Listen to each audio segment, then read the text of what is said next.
Hi, I'm Sarah Sanchez, and we want to thank you for choosing Pulte Homes.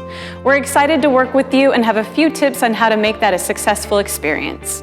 The first one, plan ahead. We do understand that Austin traffic can be a little bit crazy, and we want to have enough time with you to answer all of your questions and get to all of the content. If you're more than 30 minutes late, we will need to reschedule your appointment as we may not have enough time to get to everything.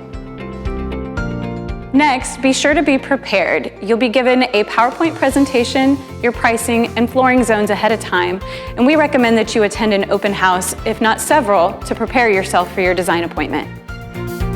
While we do love children, please be sure to make childcare arrangements, as children are not allowed in the design gallery. The design gallery is an exciting place for little ones to explore, but it can be very dangerous and distracting to both you and other homeowners, and we need your full attention. And finally, come prepared to pay a deposit.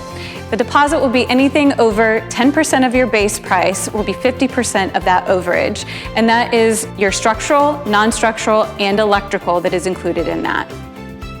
Thanks again for choosing Pulte Homes. We are so excited to work with you.